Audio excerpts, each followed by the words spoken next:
mandamiento 5, ¿no?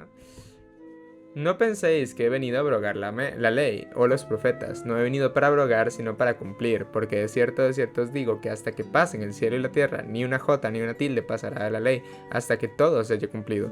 De manera que cualquiera que quebrante uno de estos mandamientos, por muy pequeño que sea, y así enseñe a los hombres, muy pequeño será llamado en el reino de los cielos. Mas cualquiera que lo haga y los enseñe, este será llamado grande en el reino de los cielos, porque os digo que si vuestra justicia no fuere mayor que la de los escribas y fariseos, no entraréis en el reino de los cielos, ¿no?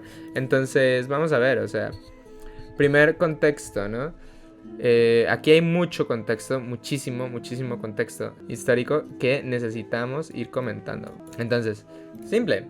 Tenemos un punto de conexión, ¿no? ¿Qué quería decir Jesús cuando dice no entraréis en el reino de los cielos si vuestra justicia no fuere mayor a la de escribas y fariseos, ¿no? Empecemos por esa idea. Entonces, ¿quiénes eran los escribas y fariseos? Los escribas y fariseos, si bien eran un grupo extremadamente conocido, no solamente era un grupo que era ligeramente hipócrita, sino que tenía un problema. Y ese problema es muy serio en todo el capítulo 5, ¿no? Y ese problema es la tradición oral. ¿Qué es la tradición oral? La tradición oral es algo que es una idea que se viene remontando desde Adán y Eva, ¿no? Entonces, voy a ponerles un ejemplo. Puede ser que no necesariamente esto sea tradición oral, pero es meramente un ejemplo, ¿no? Sabemos que Caín y Abel hicieron sacrificios. Caín dio frutas y Abel dio ovejas. Bueno, una oveja, un cordero, ¿no? ¿De dónde aprendieron eso? Pues muy probablemente lo hayan aprendido de sus padres a través de lo que se denomina la transmisión oral. Por ejemplo, Abraham tenía ciertas actitudes, la idea, la costumbre de dar el 10% de lo obtenido en un botín de guerra a un sacerdote. ¿De dónde viene esto? Viene de, muy probablemente, haya venido de una transmisión oral de información que acaba en que Abraham dé a Melquisedec el 10%, ¿no? Finalmente tenemos algunas leyes, reglamentos que todavía no habían sido dados escritos, pero que parecen venir de muy atrás, antes de Moisés, ¿no? Entonces habían ciertas reglas de comportamiento, por ejemplo está la ley del talión, está todo esto. Todo este tipo de cosas podrían llegar a transmitirse de una transmisión oral mucho más antigua que la misma ley escrita, ¿no? Entonces los judíos conocían todo este tipo de cosas y ellos sabían perfectamente que siempre las tradiciones se habían transmitido por vía oral, ¿no? Nunca eran escritas estas tradiciones porque, bueno, no tenemos la tecnología actual, digamos, entonces es normal. Entonces ellos se encargaban mucho de mantener y transmitir todo lo que se sabía, ¿no? Entonces resulta de que ellos, los judíos, van escribiendo a la par de cuando van escribiendo lo físico, las leyes físicas, los libros bíblicos, el Pentateuco, todo esto. Ellos a la par de esto van llevando una transmisión oral de todas las tradiciones y todas las cosas que ellos tienen. Entonces, esto de transmitir oralmente las cosas es un patrón que se lleva aplicando en todo Israel desde hace muchísimo tiempo. Pero eventualmente llegamos a un punto en el que la transmisión oral reemplazó a la transmisión escrita. Y eso llegó a ser un poco más delicado, ¿no? Entonces voy a ponerles un ejemplo que tal vez es un poco brusco. Y ahorita les pongo uno más sencillo, ¿no? Entonces, cuando hablamos de un mandamiento, cualquiera, el primero que se me viene a la mente es este, ¿no? Si tu hijo es rebelde, ve y apedréalo en la plaza, ¿no? Si ustedes van a la transmisión oral del periodo, ellos decían, no es tan necesario de que realmente vayan y apedreen al niño en la plaza. Con que den una comisión de dinero ya es suficiente, ¿no? Entonces, eso suena muy raro, ¿no? Si bien esto sería un buen motivo, y de hecho se ha usado, pero a mi parecer incorrectamente, se ha usado para justificar este mandamiento, de que realmente no los mataban, sino que simplemente les cobraban una comisión. Me parece que la idea de cambiar lo que está escrito en la ley oral por la tradición afecta a la larga, ¿no?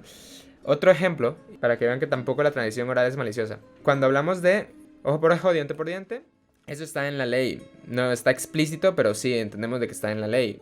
Ahora, la transmisión oral decía, bueno, si le quitamos un ojo a una persona, claramente eso es raro. Pero ¿qué pasa si el tipo queda ciego?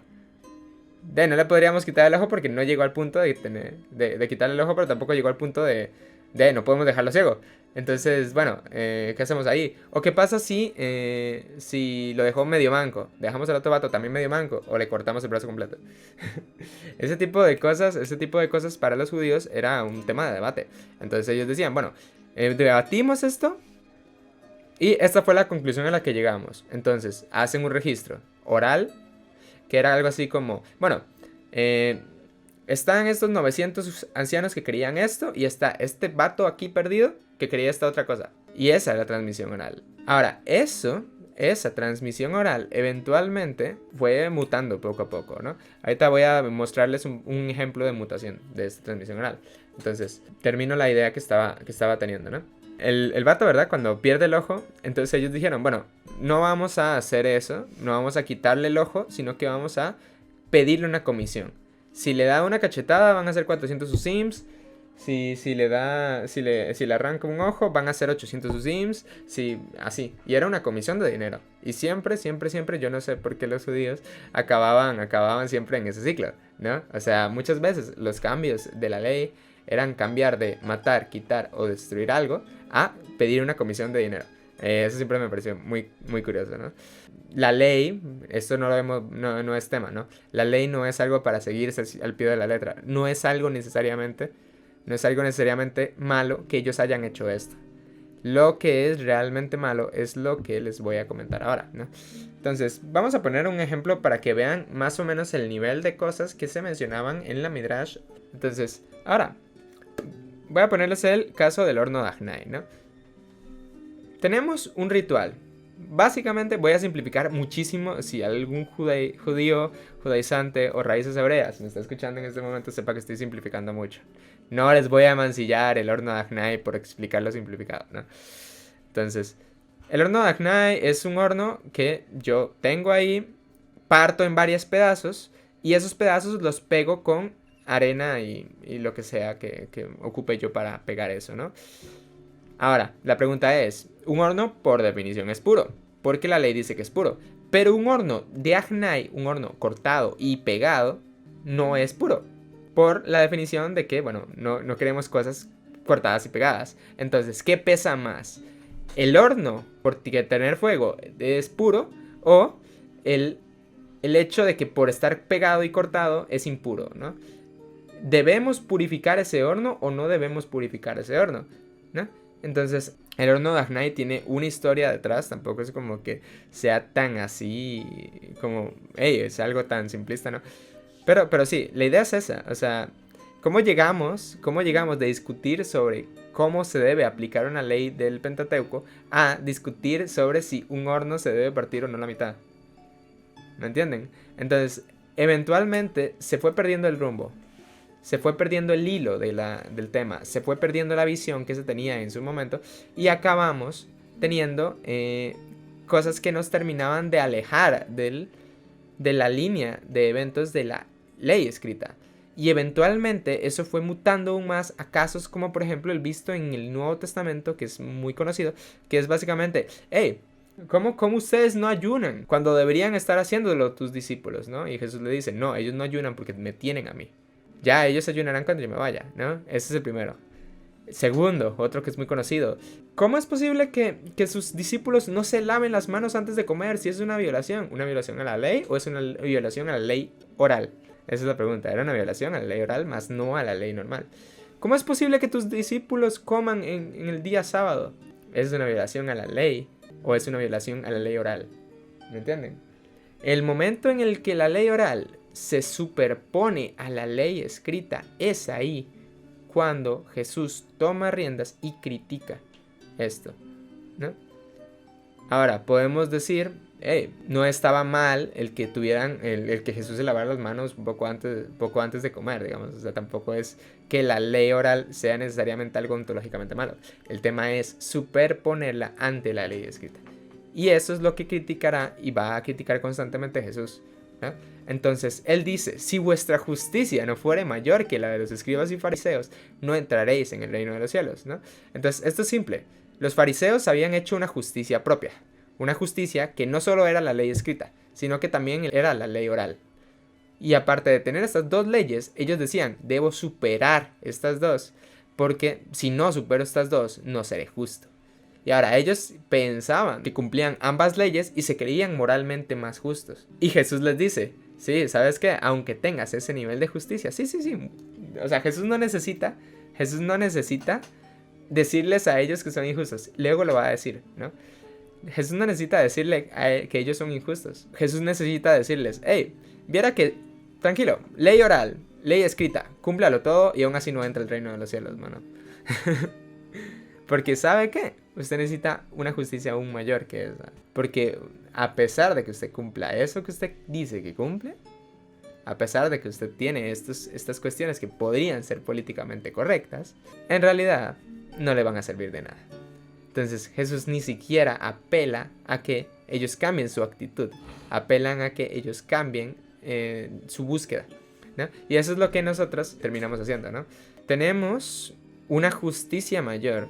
¿Por qué? Por dos motivos. La primera es que, bueno, Jesús cumplió la ley, y porque Él cumplió la ley, ya nosotros no tenemos que cumplir la ley. Esa es la primera visión. La segunda visión es, hey, Jesús murió en la cruz. Entonces, como Él murió en la cruz, la ley queda abolida. Pero sí, o sea como sea la idea, el punto es ese. La ley no tiene como propósito darme una salvación, sino que, hey, la ley me servirá de muchas cosas. Y ya lo hemos visto en el libro de Romanos, lo hemos visto en el libro de Efesios y lo hemos visto en el libro de Hebreos, en los grupos de lectura. Tendrá muchos propósitos, sí, nadie va a negar esos propósitos. Sin embargo, hay que tener cuidado, porque ahora vamos a la segunda parte del contexto histórico, ¿no? No penséis que he venido a abrogar la ley o los profetas. No he venido para abrogar, sino para cumplir, ¿no? Entonces, leímos el libro de Hebreos, ¿no? Me parece que hay que tener cuidado. Hay que tener cuidado en esta parte, ¿no?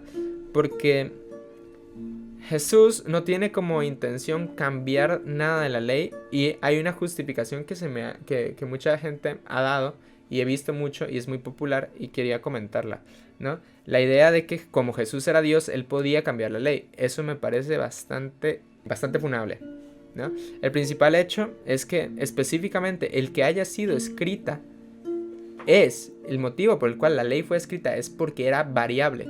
Uno de los problemas más grandes del mundo antiguo es que cualquier persona, cualquier mandamás podía agarrar la ley y cambiarlo a su antojo nada más por su conveniencia. Pero Dios necesariamente debe ser diferente a estos pueblos, porque el momento en que Dios cambia arbitrariamente la ley porque le convenga, estaría siendo como el resto de pueblos que en ese momento hacían eso. Así que hay que tener cuidado a la hora de hablarle de la ley y de Jesús, porque en el momento en que nosotros decimos, separamos esta distinción de ley escrita y ley oral, y no hacemos esta distinción correctamente, vamos a acabar en esta idea. Y ahora vamos a nosotros a ver cosas más adelante, los próximos mandamientos, ¿no? En este mandamiento nosotros no vamos a ver lo que les estoy comentando. Les voy a poner un ejemplo. No juréis por el templo, no juréis por cosas en el cielo, no juréis por Dios, no juréis por vuestra cabeza y no juréis por no me acuerdo qué más, ¿no? Eso no está en la ley, eso está en la ley oral, está en la Midrash. Hay un pasaje, hay un pasaje muy famoso que es el Pesajim 12, que también está en la Midrash, y Jesús también apela a eso. Muchas veces en Mateo 5 tendemos a buscarlo en el Antiguo Testamento, pero no lo van a encontrar en el Antiguo Testamento como tal, lo van a encontrar en la Midrash, ¿no? Ahora, como desconocemos la Midrash, pues entonces no lo vamos a encontrar así. Pero bueno, esta es la primera cuestión. Ahora, Jesús no viene a abrogar, sino a cumplir. ¿Qué se refiere con cumplir? Como bien dice Vicky, hay cosas que siguen vigentes, pero no es como que sigan vigentes, sino que prácticamente todas siguen vigentes, ¿no? El tema es que, bueno, porque ya no celebramos la Pascua, porque ya tenemos nuestro Cordero Pascual y tenemos algo mejor, que es la Cena del Señor. ¿Por qué no celebramos tabernáculos? Porque ya Jesús vino, tabernaculizó con nosotros, ¿no? O sea, hay motivos para pensar de que nosotros no deberíamos celebrar ciertas actividades, ciertas festividades, porque, bueno, ya tienen su cumplimiento. No necesitamos seguir regidos a estas leyes, porque de hecho eso es lo que Hebreos castiga, ¿no? Entonces Hebreos dice, la ley servía en su momento Porque de ahí, o sea, no había nada mejor. Literalmente teníamos que dar 3 sacrificios de corderos en un solo día porque de ahí no podíamos agarrar todo un sacrificio. O sea, no había un solo sacrificio que pudiera cumplir las 3 cosas. Pero Jesús sí, Jesús es capaz de cumplir las 3 cosas durante toda la vida para siempre y de forma perfecta sin necesidad de suplementos, ¿no? Entonces, no ocupamos dar 3 corderos en un día de expiación porque tenemos un cordero que es eterno. Entonces, no es como que ya no haya que dar corderos. Es que no hay necesidad de, porque ya Cristo es el cordero y sigue vigente. Entonces, es como decirte, y les voy a poner un equivalente. Es como decir, bueno, día de expiación hace 3000 años, ¿verdad? Yo podía dar el día de expiación. Pero si yo decía, bueno, voy a hacer el día de expiación otra vez, el sacerdote te iba a ver raro porque era como que, oye, pero acabamos de hacer ayer el día de expiación. Como que va a ser otra vez el día de expiación. Porque ya está vigente el día de expiación anterior, ¿me entienden? Entonces, esa es la idea. Y debemos enfatizar esa idea, ¿no? Porque de cierto, os digo que hasta que pasen cielo y tierra, ni una jota, ni una tilde de la ley pasará. Hasta que todo se haya cumplido. Entonces, ¿qué es lo que todo se haya cumplido? Esto es debate serio, ¿no? ¿Qué significa que todo se haya cumplido? Hay posturas que dicen de que lo que todo se haya cumplido se refiere a la muerte de Jesús. Entonces hay una forma de decir, bueno, Jesús muere en la cruz y ya ahora sí ya puede pasar una tilde y una jota de la ley porque bueno, ahora ya podemos cambiar ciertas cosas. Pero eso me parece es un poco delicado también, porque también hay otra posibilidad más, que es que específicamente se refiere a los fines de los tiempos. Entonces, en el caso de que se refiera al fin de los tiempos, de ahí, esa postura no sería válida. Entonces, pongámoslo en peso. Si hay 2 posibilidades, ambas son válidas, nosotros agarramos la más difícil porque prefiero no arriesgarme, o sea, complicarme un poco a no arriesgarme, ¿me entienden?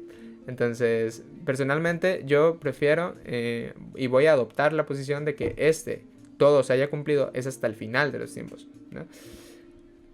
Y ahora, de manera que cualquiera que quebrante uno de esos mandamientos por muy pequeño, y así enseña a los hombres, muy pequeño será llamado en el reino de los cielos.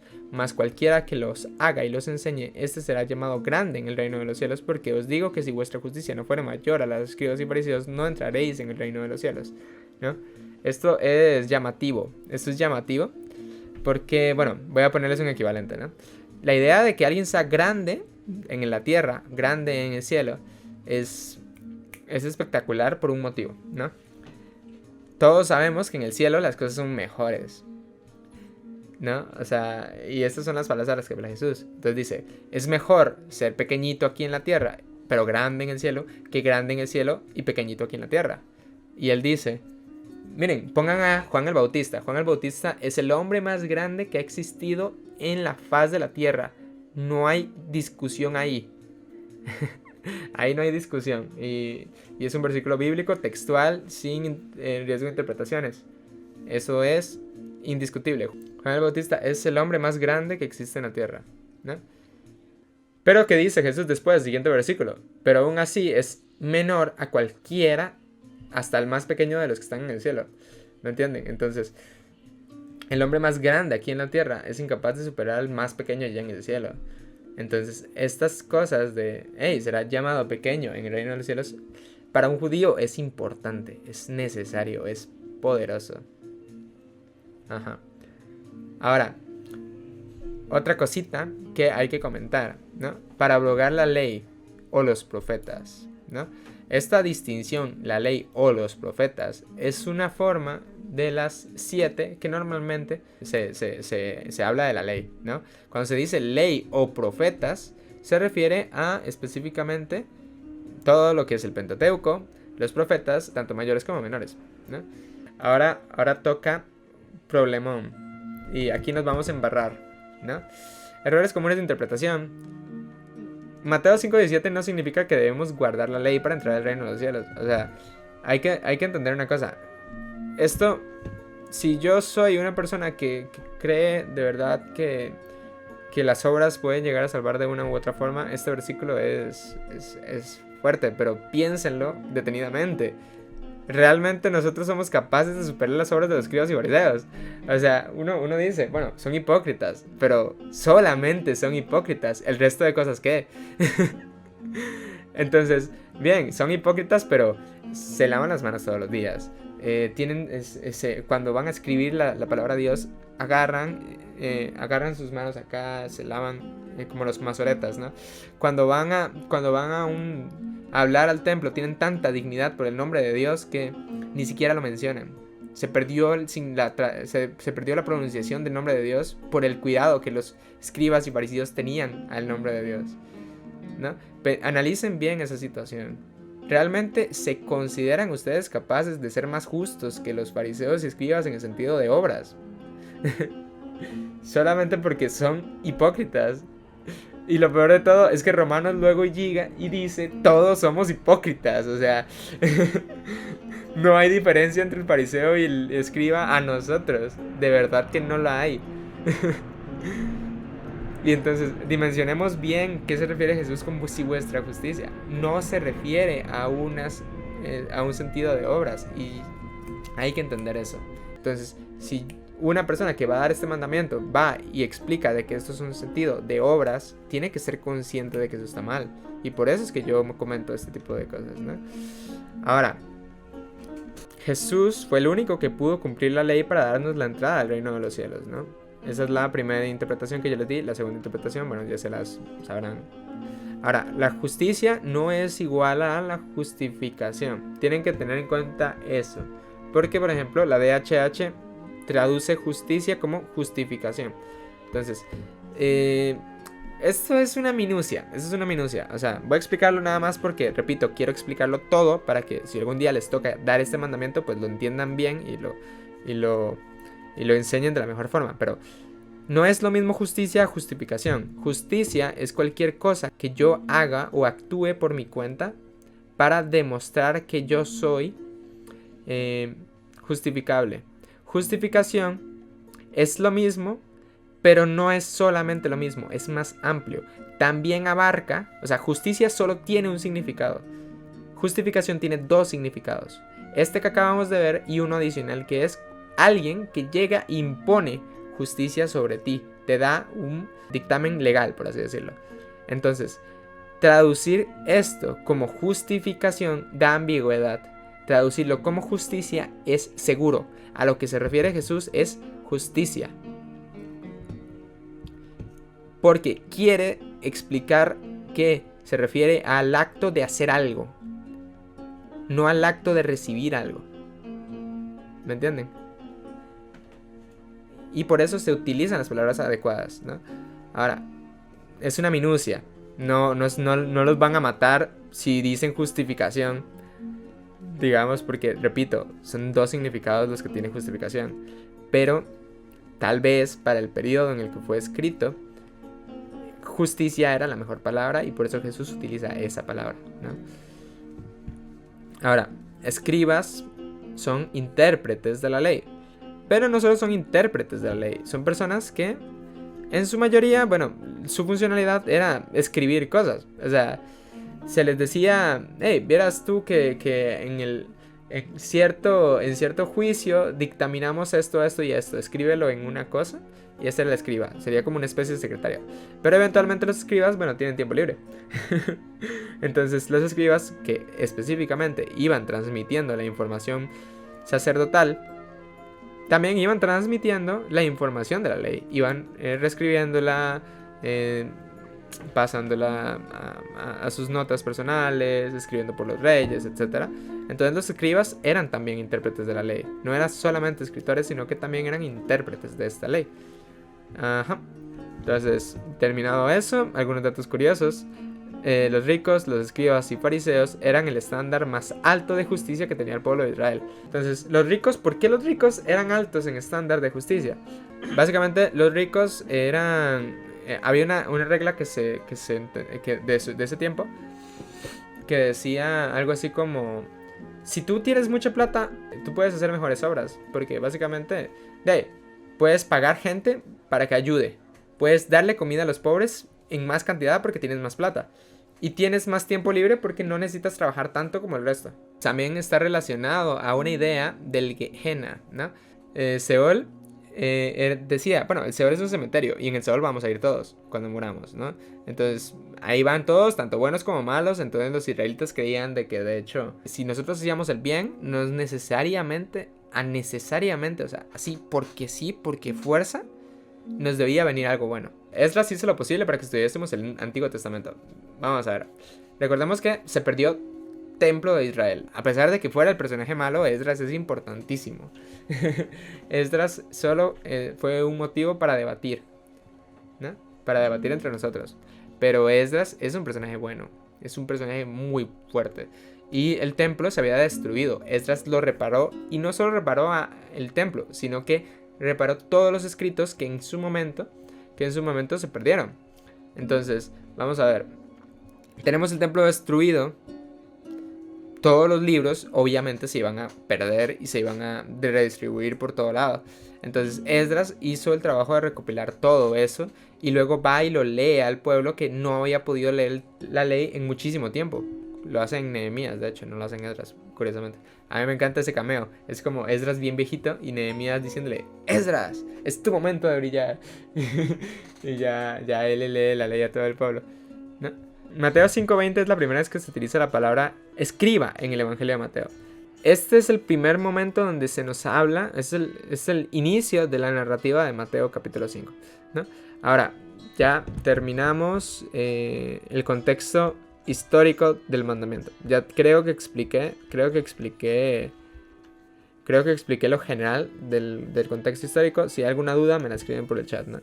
Ahora sí a la parte que había que hablar y que tenía mucha miga, ¿no? Comencemos con la heptadivisión de la ley, ¿no? Por ejemplo, la más utilizada es que se refiera a los 5 primeros libros de la Biblia. Lucas 24:44 dice ley en el sentido de Pentateuco. Se refiere a todo el Antiguo Testamento. Juan 10:34 o Salmos 82:6. Se refiere a un código litúrgico festivo, básicamente las festividades de Israel. Un ejemplo de ese uso es este, ¿no? Es un código moral, ¿no?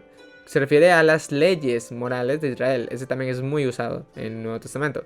Y se usa mucho en los evangelios también. Juan 7:51 es el mejor ejemplo. Luego se utiliza como un código de expiación. Hebreos ama hacer esto, ¿no? Aquí puse uno de Hechos, pero Hebreos lo ama, ¿no? Se refiere a todo lo que sea respectivo a la expiación de pecados, la expiación de la impureza, todo ese tipo de cosas. Cuando se refieren a ley, muy probablemente también se refiere a eso, ¿no? Ahora, un sistema de justicia es este, ¿no? Ahora, esto se hace contrastando estos dos pasajes porque, bueno, no hay una referencia clara que me permite intuir que se refiere al sistema de justicia hasta que nosotros leemos específicamente estos dos pasajes y los contrastamos, ¿no? Ahí es donde nos damos cuenta que esa justicia se utiliza en este sentido y no en ese sentido de acá. Y finalmente, este sí es un poco más para completar la heptadivisión, sinceramente, porque no hay muchos. O sea, creo que solo Hebreos 7:28 y ni siquiera lo hace tan bien. O sea, el de Hebreos 7:28 no me acuerdo exactamente qué mencionaba, pero no se refiere a una historia en particular. Pero bueno, entonces, ¿no? Todo el Antiguo Testamento también es mencionado, que no lo dije. Normalmente se refiere a Tanaj en completo, a las 3 grandes transmisiones de la ley. Entonces, ahora, ¿cuáles son las que quedan abolidas en el Nuevo Testamento? Uno podría decir, entre muchas comillas, queda abolida el código de expiación y el sistema de justicia. Ajá. Torah, Nevi'im, Ketuvim, ¿no? Ahorita vamos a ver eso. Entonces, es un código de expiación y sistema de justicia y eso queda entre muchas comillas abolido. Queda abolido el, si no me equivoco, 3. Código litúrgico festivo. Vamos a ver. Este es un debate. Porque muchas veces está el debate de qué pasa con la Pascua. La Pascua se debe hacer siempre y cuando sea circuncidado. Si no eres circuncidado, esto no es un debate para ti, pero para los circuncidados sí que ha sido un debate muy serio. En el material yo no me atreví a decir de que este está abolido, porque me parece que hay algunas fiestas que sí sería bueno mantener, porque si bien no tienen un cumplimiento en Cristo, no es del todo malo que nosotros la cambiemos un poco, ¿no? O sea, no es del todo poco ético que nosotros la sigamos celebrando. No veo nada per se malo ahí. Porque la idea es rememorar. Ahora, como no son tradiciones de nuestro país, sería como celebrarlos como muy a puertas cerradas. No me parece como que un estado debería decir, bueno, vamos a empezar a celebrar Pascua a partir de hoy, ¿no? Tampoco eso, ¿no? Pero sí que yo no estoy en contra de esto, ¿no? Ahora, Rabí Yehudá bar Baziria era un hombre, ¿verdad? Que no me acuerdo si era una historia literal, bueno, histórica, o era una metáfora, ¿no? Pero básicamente lo que hacía él era, bueno, él es el sacerdote de la Pascua, ¿no? Entonces llega un sirio y dice, yo soy sirio y estoy comiendo de la Pascua, los estoy engañando a todos. Entonces Rabí Yehudá bar Batira, en vez de acusarlo, llega y dice, miren, bro, estás comiendo lo que no es. Tú tenés que agarrar de la cola. Así que la próxima vez que vayas a pedir, pedí de la cola. Entonces cuando el sirio fue, ¿verdad?, a pedir, dice, voy a demostrarle que yo también puedo comer de la cola. Entonces pide de la cola y los sacerdotes dicen, no, espera, está pidiendo la cola. ¿Cómo que está pidiendo la cola? Entonces se traumatizan todos porque todos los judíos saben que la cola no se pide. Entonces dicen, no, espera, investiguen a este muchacho. Y se dan cuenta de que era sirio y bueno, lo mandan a matar, ¿no? Esa es la historia de Rabí Yehudá bar Batira. Y la moraleja es, un gentil no debe comer la Pascua. ¿No? Eso es de los judíos. Esa es la moraleja de la historia. Es una historia extrabíblica. Entonces sí, más o menos, para mí personalmente ninguna de la parte de la ley quedó abolida, sino que el código moral y código de expiación quedan cumplidos completamente. Ya no es necesario seguirlos dando porque bueno. Ahora, el código moral queda todavía, y eso es lo que nosotros defendemos a capa y espada, ¿no? Y luego está el código litúrgico festivo, que el código litúrgico festivo, bien, las festividades no todas vamos a celebrarlas, y no todas las cosas litúrgicas las vamos a mantener. Ahora, el mandamiento es no pensar que, ¿no? Recordemos, el mandamiento es no piensen que he venido a abolir la ley. Ahora, ¿qué sí les voy a enseñar? Bueno, básicamente voy a darles una cronología rápida, ¿no? Dios crea todo en 7 días, ¿no? Luego, eventualmente, se le presenta a Abraham. Luego se le presenta a Jacob. Luego se le presenta a Moisés. Luego los israelitas acaban siendo liderados por Moisés. Y después de ser liderados por Moisés, establecen una pequeña nación que es liderada por Josué. Que luego esa nación es liderada por reyes, en específico Saúl, que acaba siendo liderada por David, luego por Salomón, y finalmente una línea enorme de reyes hasta llegar a un super personajazo que a mí me encanta, que se llama Zorobabel. Zorobabel es el último gobernador de Israel mencionado en la Biblia, técnicamente, muchos técnicamente, ¿no? Porque Zorobabel fue el último, entre comillas, gobernante, porque realmente no fue un gobernante. Si uno analiza la historia, bueno, simplemente fue un líder político, más no se sentó en el trono del rey, ¿no? La nación de Israel son 12 tribus, ¿no? Jacob tiene 12 hijos y esos hijos eventualmente forman 12 tribus. Ahora, luego una de las tribus se desmorona, una se divide en dos. Así que en teoría son 13 tribus, pero no. Y creo, si mal no me equivoco, hay una 14ª tribu. Luego la tribu de Leví queda sin terreno. Bueno, no es como que quede sin terreno, nunca tuvo un terreno. Entonces ustedes buscan en el mapa a las 12 tribus, ustedes van a ver esos terrenos y ustedes se quedan ahí como, qué raro. No, entonces eso de las tribus es un tema que estudié hace mucho. Y no me acuerdo bien, pero sí, es un desastre. O sea, a mí me encanta ese tema, pero es un desastre en el sentido de que tiene un montón de matices que no son tan sencillas como uno esperaría que fueran, ¿no? Entonces, luego pasaron como lo de Egipto, las 12 plagas, luego llegó Israel, se puso un poco de terco, pidió rey, resulta que luego de pedir rey, Israel se puso en plan, no, vieras como que al final no nos gustó la idea de tener un rey. No nos puede permitir dejarnos, no sé, a este hombre cualquiera que nadie conoce como rey. Y ya queda ese hombre que no conoce a nadie y que nadie le importa, ¿verdad? Ahí. como rey y el reino se divide en dos, los judíos y los benjamitas y unos cuantos grupitos por ahí, y el resto del pueblo que se fue por el rey ese que salió de la nada, literalmente salió de la nada, ¿verdad? Entonces ellos se quedan ahí y es como que, bueno, resulta que nos están como azotando mucho, ya no nos cayeron bien este rey que salió de la nada, creo que fue una mala idea. Mientras tanto, el otro pueblo con el rey Josías, todos felices de la vida.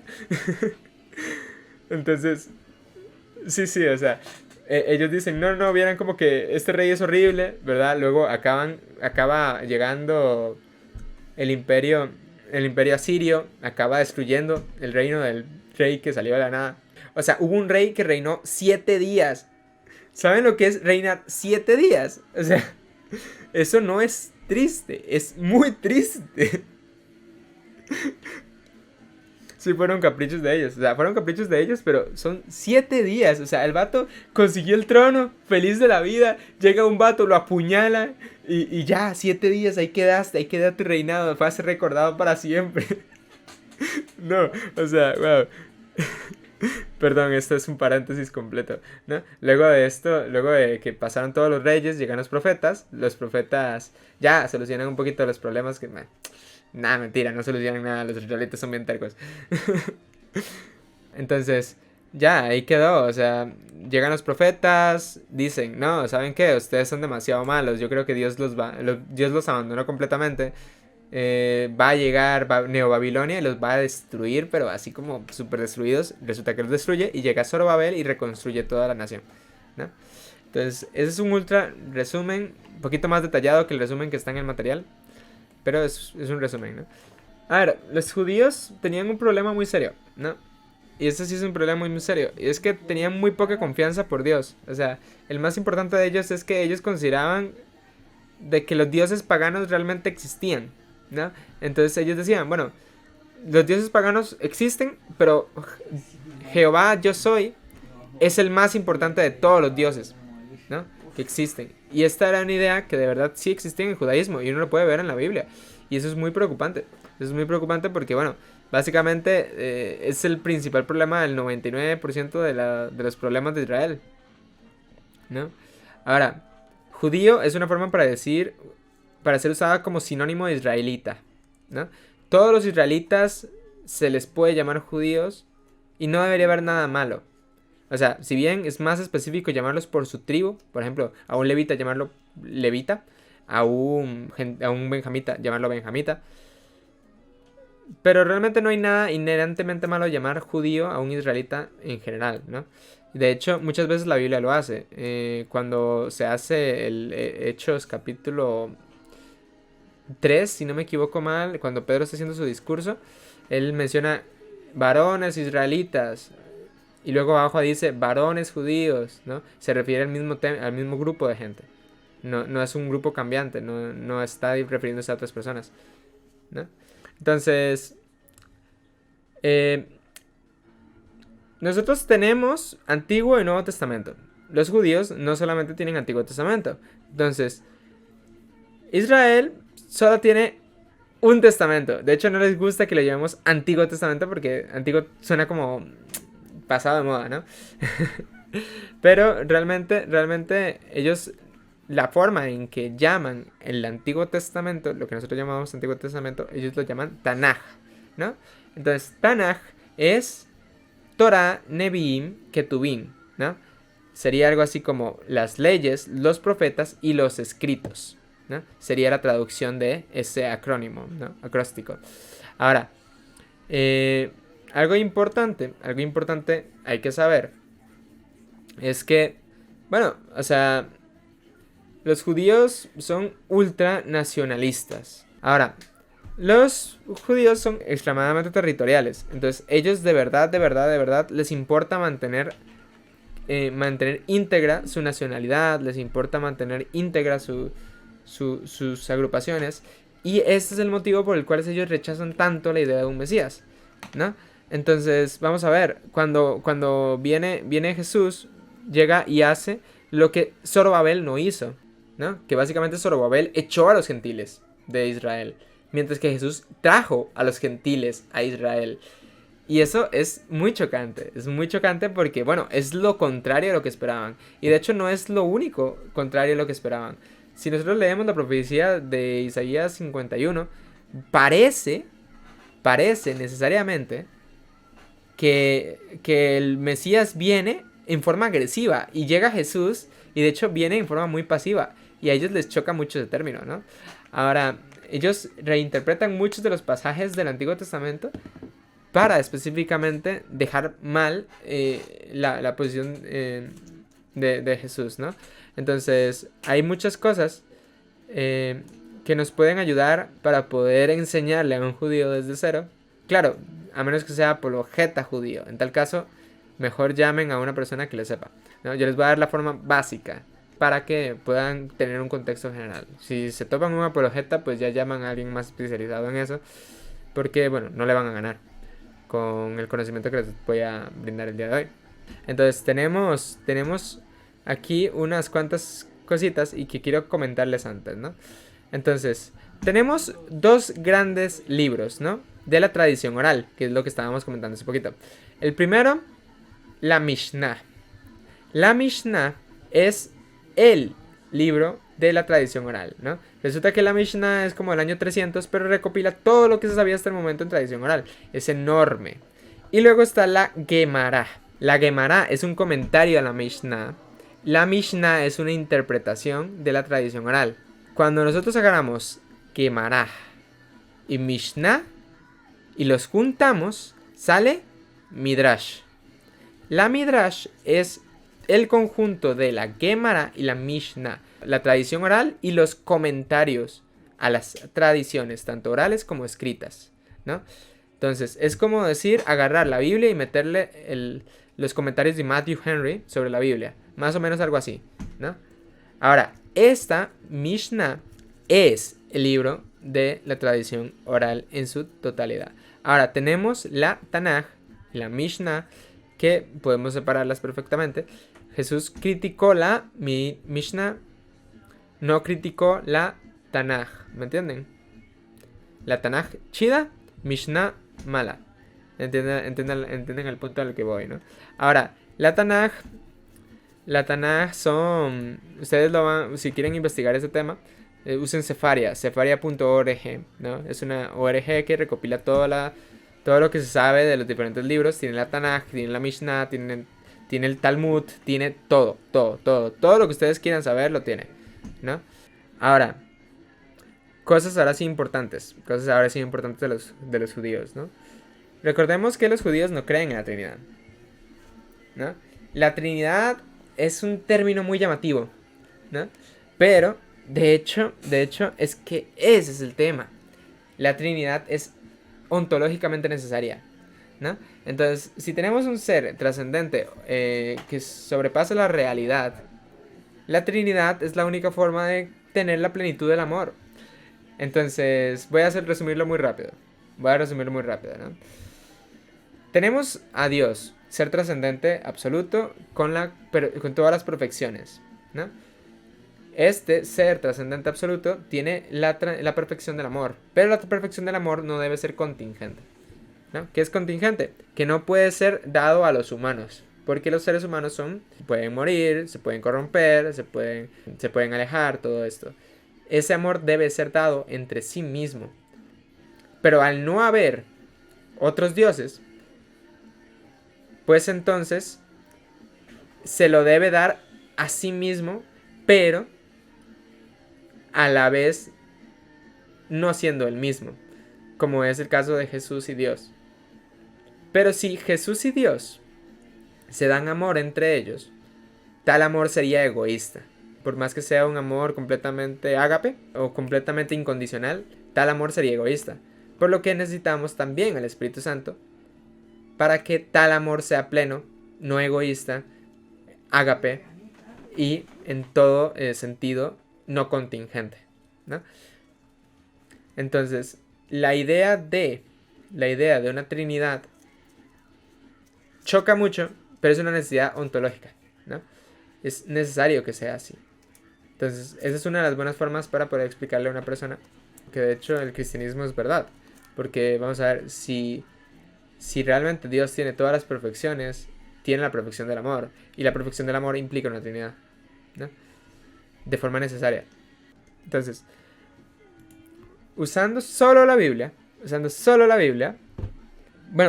Antiguo Testamento, porque usando el Nuevo Testamento es muy fácil, pero usando solo el Antiguo Testamento, nosotros no podemos limitar la Trinidad. Entonces podemos decir, bueno, Dios no es solamente uno, sino que es muchos, ¿no? Pero no podemos llegar al evento de la Trinidad. Y ese es un error que se comete mucho. Cuando intentamos evangelizar a un judío, intentamos enseñarle la Trinidad. La Trinidad no se encuentra de forma clara en el Antiguo Testamento, salvo en algunos eventos. Pero no necesitamos enseñarle a una persona judía la Trinidad. Lo que necesitamos enseñarle a una persona judía es específicamente de que Dios es varias personas. No es solamente uno, sino que es varias, ¿no? Entonces hay dos formas. Y yo les voy a explicar así rápidamente una de las dos. La más importante es, bueno, el ángel de Jehová, ¿no? El ángel del Señor, o el ángel de Jehová, es Jesús del Antiguo Testamento. Cuando ustedes ven la historia, voy a ponerles un ejemplo. Génesis capítulo 26, si no me equivoco mal, el ángel de Jehová dice: vengo con un mensaje de Dios. Y el mensaje de Dios es este: esto era una prueba para ti, Abraham. Y luego deja de dar el mensaje de Dios y dice: yo estoy orgulloso de que hayas pasado mi prueba. Entonces, de forma necesaria, con ese pasaje bíblico, tenemos que Jehová manda un emisario diferente de él mismo a contar la prueba que se le da, pero tal prueba la da Dios. Pero el emisario, que en este caso es el ángel de Jehová, dice que es su propia prueba, la prueba que él le dio. Entonces, ¿qué significa esto? Significa que el ángel de Jehová es Dios, ¿no? Y sabemos que, bueno, Dios solamente son tres. Entonces, como solamente son tres, entonces, pues el ángel de Jehová es necesariamente Jesús, ¿no? Otra forma sería hacerlo con la gloria del Señor. Una vez llegamos a esta idea, va a ser bastante sencillo avanzar, ¿no? Si te acepta de que el ángel de Jehová es Dios, llegas y dices y le explicas rápidamente el versículo de Éxodo 23, 20 al 33. Y pondré mi nombre en el ángel de Jehová, ¿no? Ahora, el término mi nombre es sumamente importante para los israelitas. Entonces, cuando llegas a el nombre de Jehová, tú te das cuenta que a los judíos, de hecho, les importa mucho el nombre. Entonces llegan y dicen, bueno, es tan importante el nombre que de hecho no lo vamos a escribir, no lo vamos a pronunciar, no vamos a hacer nada con el nombre de Jehová, porque es extremadamente solemne y extremadamente sagrado. Entonces, cuando Jehová dice, hey, pondré mi nombre en el ángel de Jehová, son palabras muy serias para un judío, que quizás para nosotros no nos choque tanto, pero para un judío sí que llega a hacerlo, y sí que llega a ser extremadamente importante. Por eso es que es importante razonar y decir, el ángel de Jehová es una manifestación de Dios, sí, pero muchas veces te van a decir, bueno, el ángel de Jehová es Dios, Padre, que se encarna en un ángel, ¿no? Pero el hecho de que él ponga su propio nombre en el ángel de Jehová implica necesariamente de que este ángel es más importante a tal que cualquier otro ser en la existencia, ¿no? Una vez hecho esto, hay que explicar y determinar una cosa más, ¿no? Cuando ya tienes esta idea, te vas a pasar a una cadena de versículos, ¿no? Que básicamente son el plan romano. El plan romano es, bueno, usar Romanos 3:23, Romanos 3:10 al 18, Romanos 6:23, Romanos 5:8, Romanos 9:33 y Romanos 10:13. Pero esas son citas al Antiguo Testamento. Entonces, esas citas en el Antiguo Testamento se pueden rastrear muy fácilmente. Se pueden rastrear en Daniel 12:2, Salmo 53:1 al 3 y Salmo 14:1 al 3. Ezequiel 18:4, Daniel 9:7 al 9, Isaías 28:16 y Joel 2:32, ¿no? Entonces, esos versículos te deberían permitir darle a explicar el plan romano, el evangelismo más común del mundo, o sea, el que es más utilizado alrededor del mundo, en el Antiguo Testamento únicamente, ¿no? Y recuerden, si el vato se les pone un poco duros, explíquenle, hey, no, o sea, Dios no es solamente uno, Dios es trino. Quizás no necesitan explicarle que es exactamente trino, sino que simplemente, hey, hay seres más importantes que tienen un rol igual de protagónico. El ángel de Jehová es uno. Y no solo es eso, el ángel de Jehová tiene el nombre de Jehová. Y ya cuando ustedes sepan, el judío sepa que el ángel de Jehová tiene el nombre de Jehová, ustedes simplemente van al Nuevo Testamento, Hebreos, y le dicen, aquel que tiene mayor nombre sobre todo nombre, mayor que los ángeles, mayor que los hombres, mayor que todo esto, tiene la capacidad para salvar a la humanidad. Ahora, una vez el tipo esté, o sea, no se lo van a decir que es del Nuevo Testamento, simplemente van a decir la misma cita que Hebreos hace, ¿no? Y finalmente ustedes van a decir, hey, el ángel de Jehová de verdad que sí que es bastante interesante. Hay, cuando el judío vea que el ángel de Jehová de hecho tiene mucha importancia, que Jehová no es solamente un ser, va a abrirse más a la posibilidad de un Mesías, ¿no? Entonces tú vas a decir, ve, espera, el Mesías es Dios también. ¿Y cuáles fueron los milagros de Jesús? Toda la lista de grandes milagros que nosotros conocemos. Nacería en Belén, moriría en una cruz, sería tachado de... sería atacado, se hablaría mal de él, vendría a libertar con justicia, vendría a explicar todo esto, nacería, resucitaría el tercer día, no sé, nacería de una virgen, todo este tipo de cosas. Todo este tipo de cosas ustedes pueden irse explicando, ¿no? Y finalmente, si quieren como método evangelístico, cerrar con Isaías 53, ¿no? Isaías 53 es uno de esos pasajes que fueron redefinidos por los apologetas judíos y diciendo de que el personaje de Isaías 53 es Israel. Israel o sea, no tiene ningún sentido que ese personaje sea Israel, básicamente porque se dice de que ese personaje es puro. Y los últimos capítulos de Isaías son diciendo que Israel no es pura. Entonces como que, bueno, es muy contradictorio. Es muy contradictorio eso, ¿no?